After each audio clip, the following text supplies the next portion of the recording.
I don't know how I got here. Sitting outside a wedding venue, watching strangers celebrate inside a house I paid for.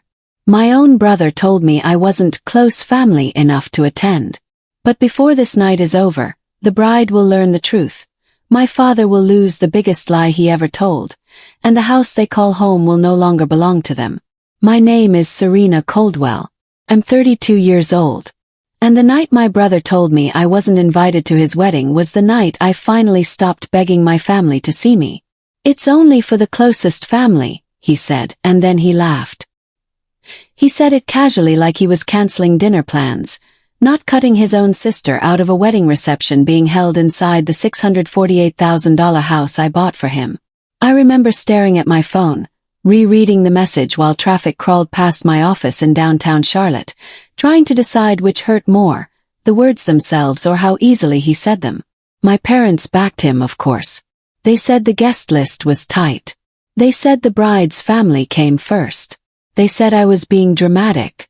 What none of them understood was that the house they were decorating with white roses, gold candles, and imported champagne flutes still legally belonged to me. And while they were getting ready to celebrate my brother's new beginning, I was sitting in a lawyer's office signing papers that would end the lie they had all been living inside. The cruelest part wasn't that they excluded me. It was that they really believed I would keep loving them in silence forever. They thought I would keep giving, keep disappearing, keep swallowing every insult because that had always been my role in this family. They were wrong. Because before that wedding night was over, the house would no longer be his. My father would lose the last illusion he ever controlled me. And the bride, the woman they thought was walking into a perfect family, would be the one who made everyone fall silent. Before I tell you what happened next and why that house was never truly his, tell me what time is it where you are right now and where are you watching from? I'd love to see how far this story reaches. My mother's name was Helen Caldwell, and she was the last fair thing in our house. When she was alive, fairness had rules. My brother Nathan got help with homework and so did I. He got a birthday dinner at his favorite place and so did I.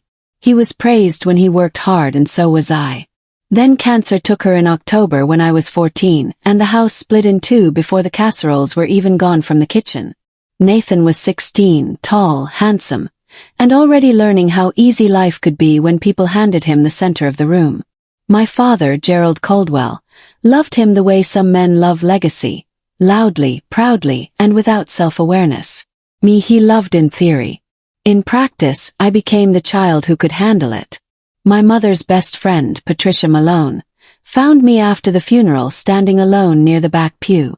She held my face in both hands and said, "Your mother made me promise I would never let you disappear." 14, I thought she meant emotionally. Years later, I learned Helen had signed actual guardianship and trust documents in her final weeks because she did not trust what would happen to me once she was gone. She had seen the tilt in our family long before I had words for it. The years after that were a masterclass in being treated like background furniture. Nathan got a car at 16. I got told the bus still ran. Nathan's room got repainted twice. I wore a winter coat with a broken zipper for 3 months because asking for a new one felt like asking for a favor from the wrong bank. One night in high school, I asked my father for money for textbooks and he said without looking up from ESPN, "Ask your brother." I already gave him the budget. The budget, like our childhood, was a department, and he was the manager who had already approved spending on the employee he valued more. I started working breakfast shifts at a diner outside Charlotte before school.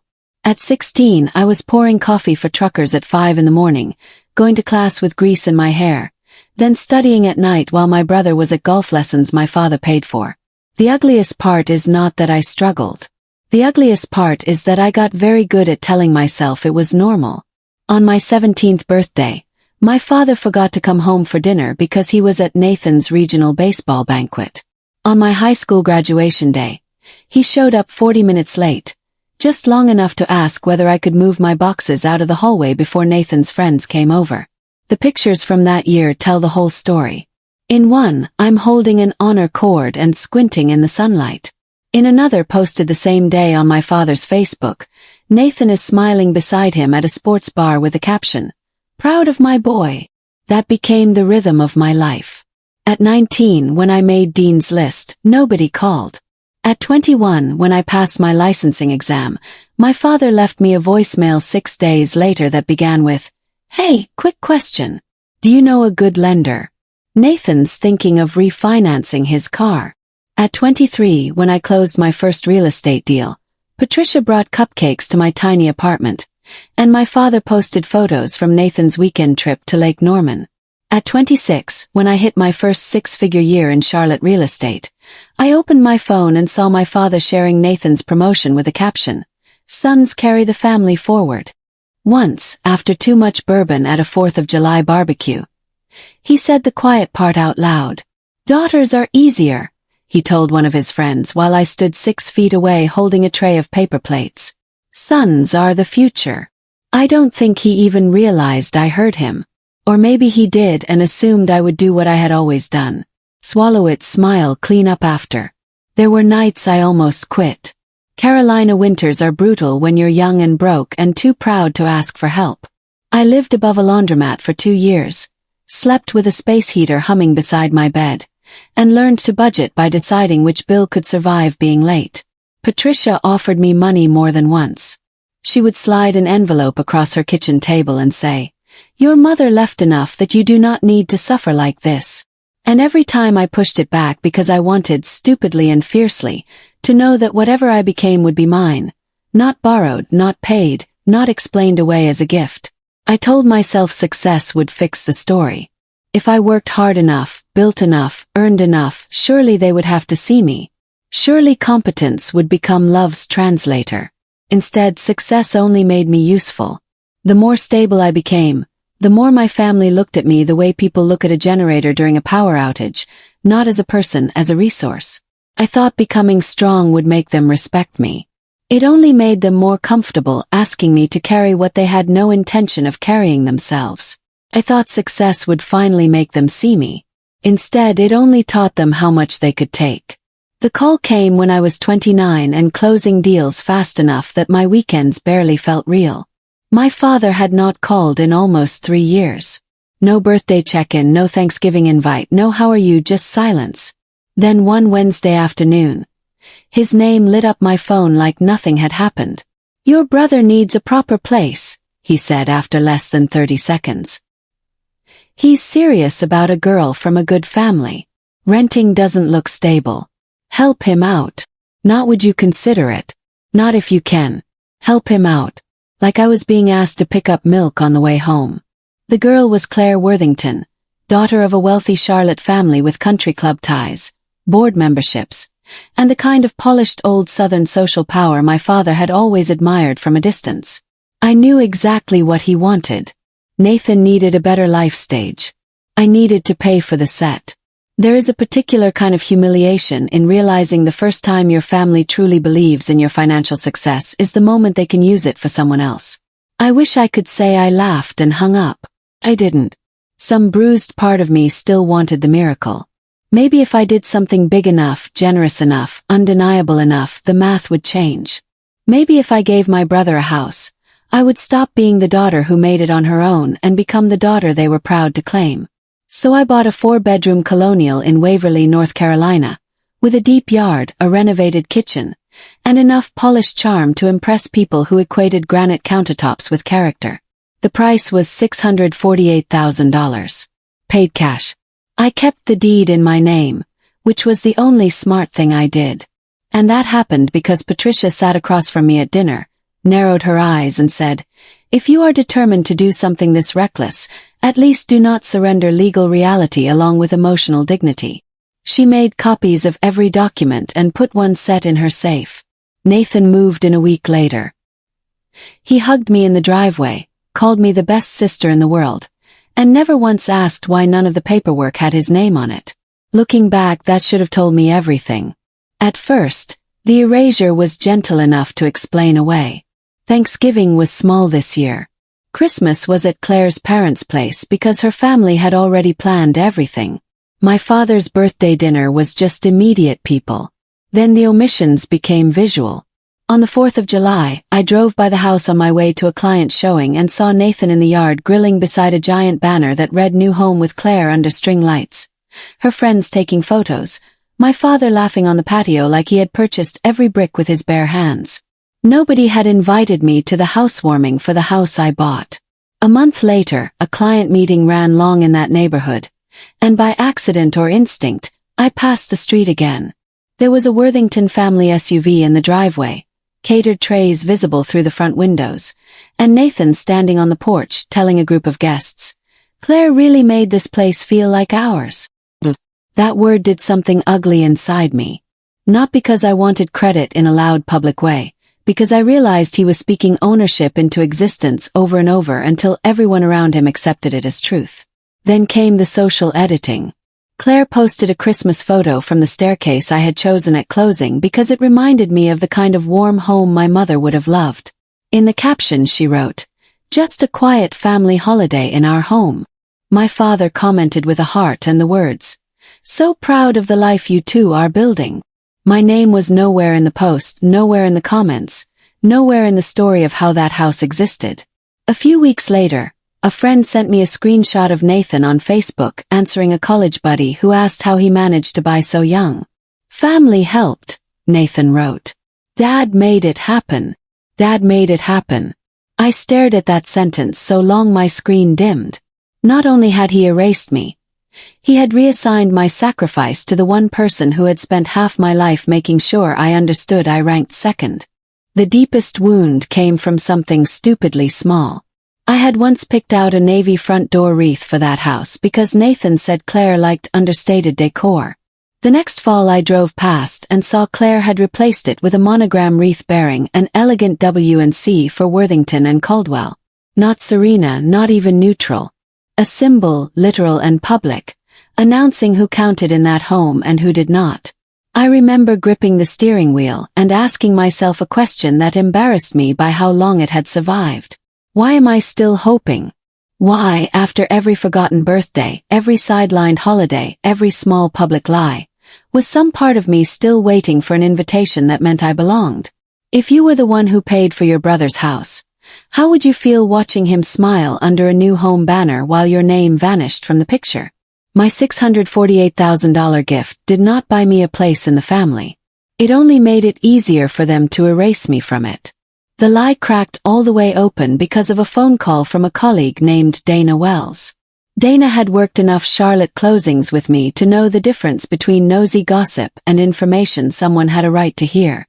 "Serena, this is awkward," she said one evening.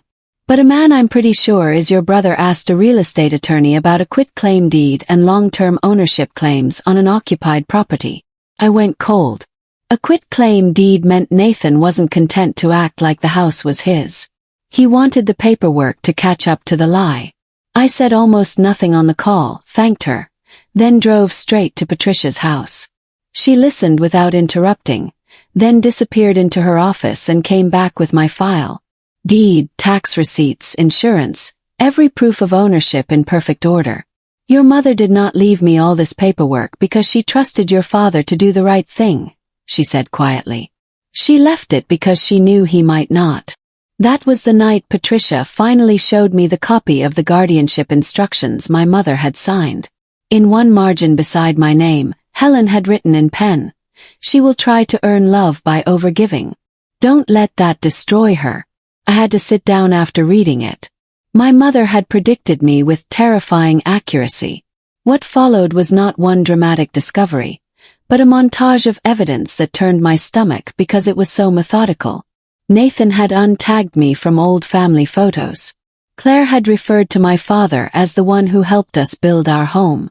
A mutual acquaintance told me Nathan introduced himself at Claire's engagement dinner as basically an only child. My father had told at least 2 people at his club that the house was part of what he was able to do for the kids. He had not only accepted the lie, he had polished it. I spent one midnight in my real estate office alone.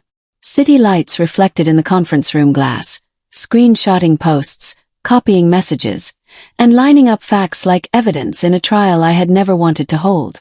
Then Nathan texted me like a man stepping casually into his own grave. "Hey, random question. If we want to simplify things before the wedding, could you sign a quitclaim after the honeymoon? Cleaner for future planning." Cleaner. My silence lasted 12 minutes before I typed back. Future planning for whom? He never answered. The next morning, Claire sent me my first direct message ever. I'd appreciate it if you didn't create stress this close to the wedding. Nathan says paperwork has made you emotional. That was the moment something inside me clicked shut. I met with Daniel Reeves, a property attorney Patricia trusted in a downtown Charlotte office where every surface looked designed to discourage melodrama. He reviewed the deed, tax records, insurance payments, and Nathan's messages. Legally, he said, removing his glasses, your brother is an occupant, not an owner, not a beneficiary, not a tenant with rights beyond required notice. An occupant? I asked the question that had been forming all night. If I sell it, can he stop me? Daniel didn't even hesitate. Well, he found a buyer faster than I expected.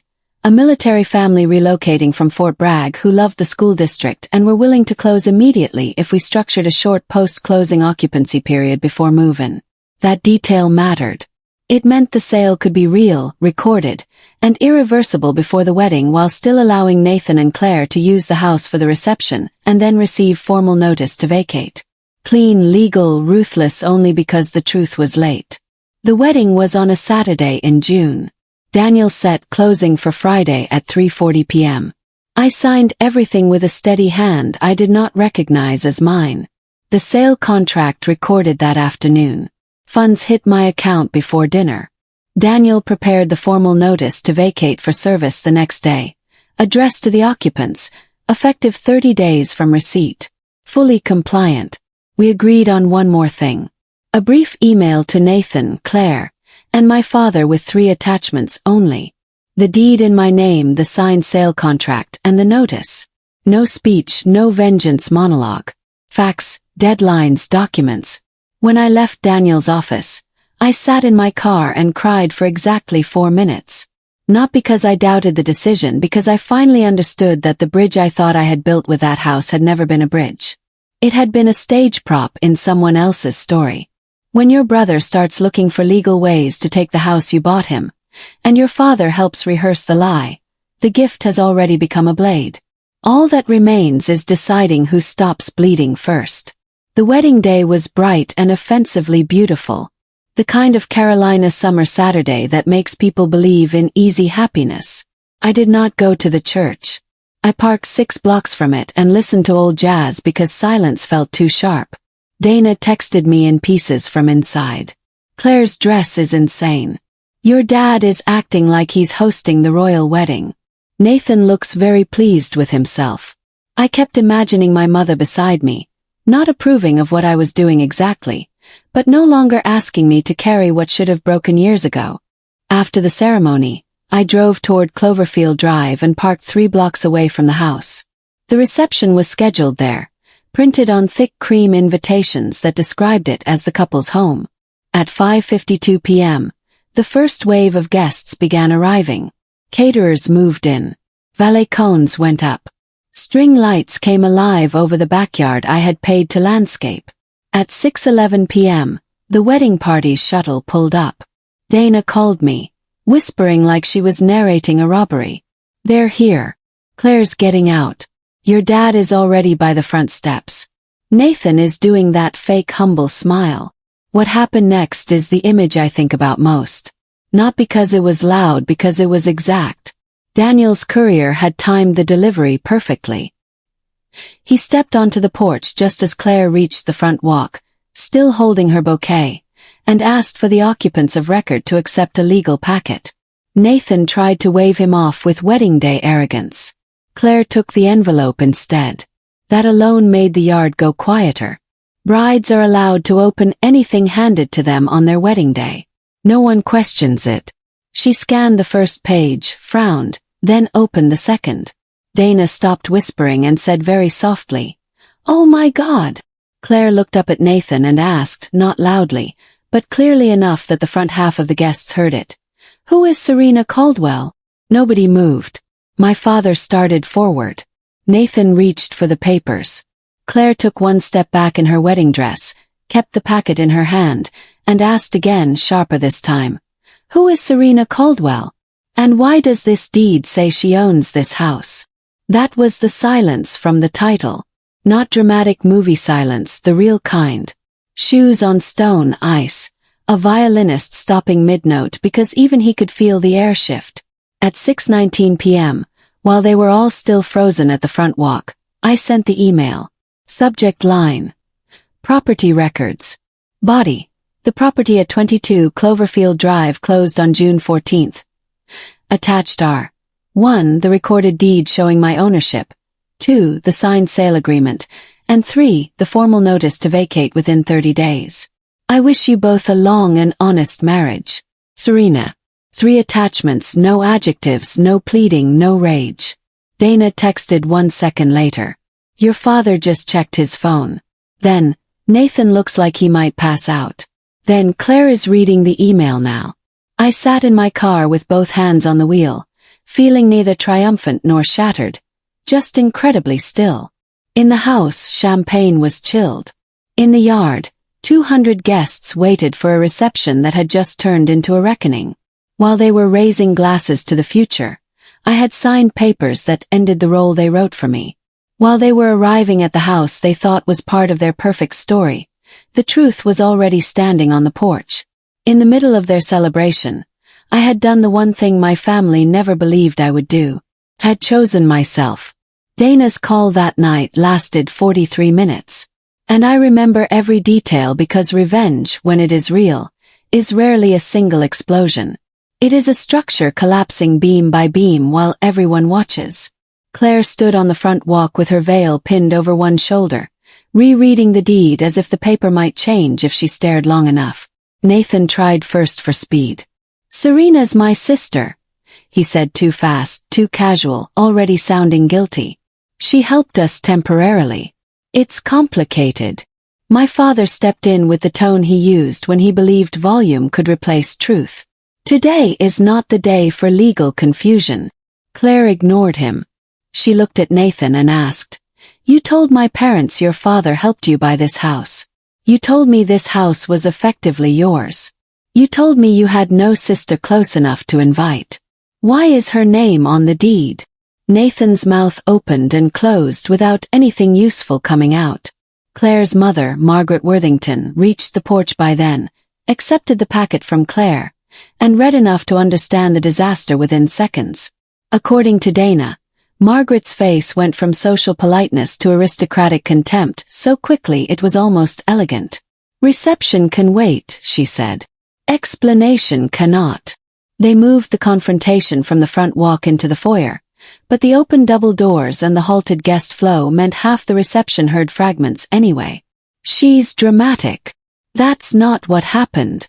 Dad, say something. Then, only for the closest family.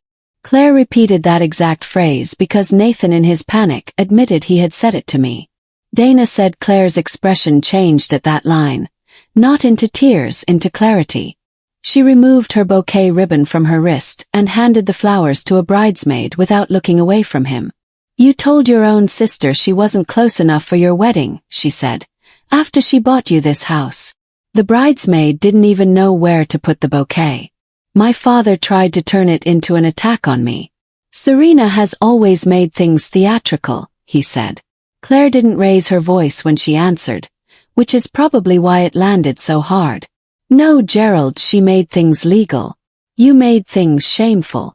At that point, Margaret took complete control of the room. She asked Nathan one direct question in front of everyone near the entrance, including 3 groomsmen, both photographers, the planner, and more guests than anyone could pretend not to notice. Did you lie to my daughter about home ownership, your sister, and your family structure? Nathan tried the kind of half-confession liars reach for when total denial dies. I simplified things, Margaret said. Then let me simplify something for you. My daughter does not marry into fraud. Claire still did not cry. She looked at the papers again, then at Nathan, then at my father. How many times did she ask to be included before today? She asked. Nobody answered. That silence answered for them. Claire took off her wedding ring. Technically not yet her legal ring. Just the band Nathan had slid on in church an hour earlier, and placed it on the foyer table beside the notice to vacate. Dana told me you could hear the metal tap the wood. That tiny sound broke whatever illusion was left. The room went completely still. Even the caterers in the kitchen stopped moving. Claire did not leave him at the altar. She did something worse. She stayed present and fully conscious while his image died. She turned to the guests gathering in uncomfortable clusters and said, "I'm sorry you drove here under false pretenses. Please eat if you'd like. But before anyone toasts this marriage, I need it understood that the house attached to this reception belongs to the sister who was excluded, and that information was hidden from me." It was not screaming. It was disclosure. In a Worthington family circle built on reputation, disclosure is a public execution. Dana said you could practically feel people resorting every conversation they had ever had with Nathan. My father's golf friend Walter happened to be there because of some country club overlap, and he muttered, not quietly enough, "Good Lord, Gerald, your daughter bought the place." Someone else answered, "And you cut her out?" That was the beginning of the social collapse. Claire's father cancelled the photographer's extended package on the spot. Margaret told the planner to remove any signage that said the couple's home. Claire cancelled the honeymoon before dessert by calling the travel coordinator herself while still in her wedding dress. Then, in front of both families, she told Nathan 3 things had to happen if there was going to be any marriage left to speak of by Monday. First, a post-nuptial agreement, ironclad, drafted by her family attorneys, separating her assets from every debt, claim, or family story he had touched. Second, full financial disclosure, including every message, every debt, and every lie related to the house. Third, a public apology to me, not through my father, not through Claire, not through some softened family channel, directly in his own words, and in front of witnesses who already knew enough to understand what it meant. My father tried to object, and Margaret cut him off with a sentence that apparently made even Nathan sit down. "You are not in a position to negotiate anything tonight." The reception never recovered. People stayed just long enough to gather facts and leave with them. Some ate because food was already plated, and certain people do not waste catered food out of principle. But nobody danced.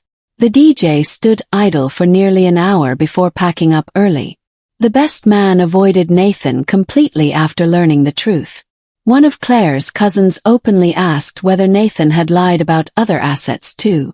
A bridesmaid asked why she had never once heard my name in 2 years of wedding planning. My father spent the evening trying to work small clusters of guests, speaking with the brittle authority of a man who could not understand why the room no longer took him seriously. Every time he said it's a family misunderstanding, somebody else answered with a version of the truth. A misunderstanding doesn't cost $648,000. A misunderstanding doesn't erase a sister. A misunderstanding doesn't require a notice to vacate. By 10:15 p.m., the grand story my father had tried to curate for years, respectable patriarch, golden son, good family, stable house, had become a cautionary tale moving from mouth to mouth under string lights I paid for. The punishment did not end that night. That was just opening statement. Within a week, the story had reached my father's country club in the form that hurts men like him most. Quietly with details. Not, there was drama at the wedding. Worse, he let people think he bought the house. His daughter paid for everything and wasn't invited. The bride found out on the front steps. A retired judge refused to join my father's regular golf game, saying he did not enjoy spending Saturdays with men who froze out their own daughters. One business owner pulled back from a charity board initiative my father had hoped would raise his profile. Another told him plainly, "If you can rewrite your daughter out of your life, I don't know what your word is worth." That line got repeated enough times that my father stopped going to lunch at the club for a while. Respectable men can survive private cruelty. They do not survive public loss of credibility. Nathan's damage was different. Claire did not file for immediate annulment, but she moved out for 3 weeks and stayed with her parents. The honeymoon money became attorney retainer money. Her friends unfollowed him in waves after Claire posted a single restrained story that read, "The truth you find after the wedding tells you whether you were loved or managed." She did not tag him. She didn't need to. In Charlotte circles, ambiguity with context is a blade. Nathan worked in marketing for a mid-sized tech firm where polished personal branding mattered. One of the senior clients happened to know Claire's family. Another had attended the reception. Suddenly, Nathan was no longer being considered for the new client-facing leadership track he had been bragging about all spring. Officially, nothing punitive happened. Unofficially, he was not trusted with image-sensitive work. Reputations do not always implode in an HR meeting. Sometimes they simply stop being invited upward. Then came the apology calls. My father called first the next morning, furious, asking what I had done. I told him I sold my house. He said I had ruined his son's wedding. I said, no, Nathan ruined his own wedding when he built it on a lie. Then he made the mistake of invoking my mother. Helen would be ashamed of you, he said. I had been waiting 18 years for a sentence worth answering.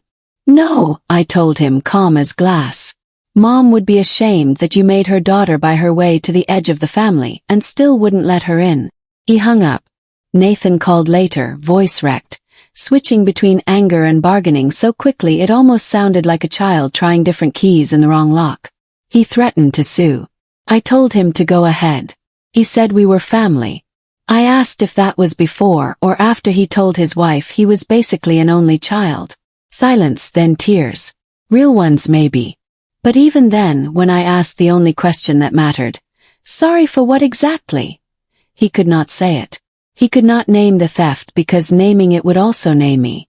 A week later, Daniel confirmed the legal challenge went nowhere. Nathan's attorney reviewed the documents and told him the truth in one sentence. You have no claim. 30 days after the wedding, Nathan and Claire moved out of Cloverfield Drive. The new owners painted the front door a deep red. Dana sent me a picture. I stared at it for a long time. I was not joyful. That surprised me. I had imagined revenge as heat. Instead, it felt like emptiness followed by air. Lighter but strange. If the happiest day of your brother's life became the day he lost the house, the lie, the easy respect, and the certainty that you would always absorb the damage, what would you call that? Revenge, justice, or simply the bill arriving at last? In the weeks after the wedding, I kept waiting to feel victorious. I didn't. What I felt first was quiet, the kind of quiet that comes when you stop begging people to love you the way they should have all along.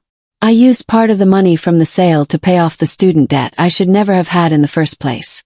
And with Patricia's help, I used another part to create the Helen Caldwell Foundation, a small fund for young women who lose their mothers early and have to build their lives without the support they were supposed to have. I wanted something good to come out of the last gift I ever gave my family. Then I bought a house for myself. Not a grand one, just a warm, simple place with a front porch and morning light in the kitchen. The deed had one name on it. On the first night there, I placed my mother's photo by the front door and said, I finally bought a house for the right person. Nathan sent me a letter months later. My father didn't. Claire reached out once, respectfully, and I appreciated that. But by then I had already learned the most important truth of my life. Closure does not always come from the people who hurt you. Sometimes it comes from the moment you stop waiting for them to become different. I used to think family meant sacrifice. I used to think if I gave enough, stayed patient enough, loved hard enough, they would finally see me. I was wrong. Love without respect is not family. It is survival. And survival is not the same as belonging. So if you've ever been treated like the backup child, the dependable one, the one expected to give and forgive forever, hear me when I say this. Setting a boundary is not cruelty. Sometimes it is the first real act of self-respect. If this story spoke to you, comment boundary below. I read every comment. And remember this, money can buy a house, but it will never buy your place in someone's heart. Sometimes the only way to save yourself is to finally stop paying the price for people who are always willing to lose you. We hope this story left you with a strong and thoughtful message. Everything in this video is fictional and created only for dramatic storytelling and educational purposes. Never forget that walking away from manipulation can feel lonely at first, but it can also become the first real step toward freedom, clarity, and emotional strength. Thanks.